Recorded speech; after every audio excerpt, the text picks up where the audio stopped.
Will more watts give me more bass? That's an interesting question. It comes from Dave in Miami, Florida. So Dave said, I purchased a pair of Paradigm Studio 100 V4s.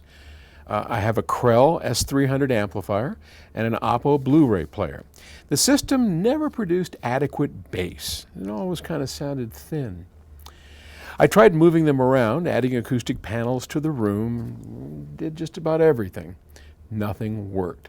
2 years later, I added a JL Audio Fathom sub, and now, praise be, I have plenty of bass. But I'm still troubled. I believe the Studio 100 should give me enough bass by themselves. Do you think the amplifier does not have enough power?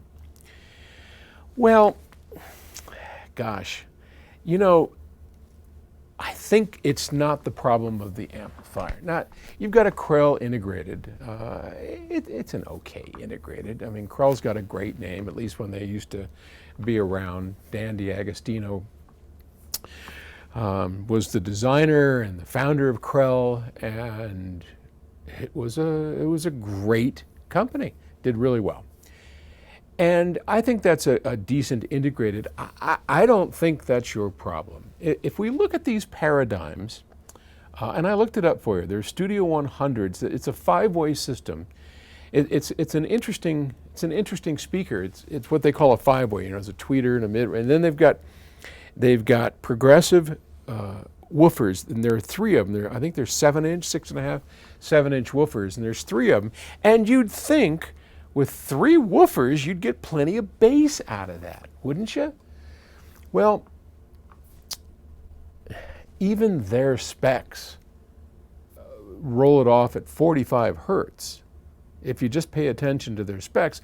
And one thing I think that's important to remember when it comes to bass and measurements for speakers, speakers are typically measured at 3 feet, 1 meter away from the speaker. Now, how many of us listen to music 1 meter away from our stereos? I don't know about you. Even in our house, you know, with a casual listening area, I'm a good 12 feet behind. So frequencies with distance drop off pretty quick, and they're not measuring the speaker's bass response at the listening position. They're measuring it kind of close-mic'd, 1 meter. So even though a speaker may produce 45 hertz, well, and that's the point where it's 2 or 3 dB down.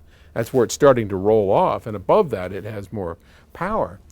That's not very impressive bass response, to be honest, and you won't get even that at your listening position. So I think it's your speaker. I mean, you did the right thing. You bought a subwoofer. That's what you do. Even if these speakers were capable of producing bass that would make you happy, which I don't think they are, I still would question any passive loudspeaker that doesn't have a built-in subwoofer. It's just not going to produce the bass that you want, that low rumbling, you know, subterranean bass that I get all excited about, because it makes, you know, it's a full-range loudspeaker. I wrote a post about this on Paul's Post. How is it that we as audiophiles or wannabe audiophiles are okay with sort of full range? Yeah, I mean, it covers it here. If it didn't have a tweeter, you wouldn't be very happy, would you? I mean, if it didn't go up and extended, no, but it's okay if it doesn't go down in frequency. Let me tell you, there's lots down in that low frequency that presents information, presence to the music that you just don't get unless it's full range. So, yeah, I don't think more watts is going to get you more woofer or bass. I think you've done the right thing. You've added a subwoofer. Or buy a speaker that has a built-in subwoofer, or buy a speaker that, and there are a few, but they're rare, that has passive bass, like with a passive radiator. Well-designed passive radiator, by the way, can go pretty low, but I never see them on the market. Yeah, there's passive radiators, but they're not very well designed. Okay, talk to you tomorrow. Bye.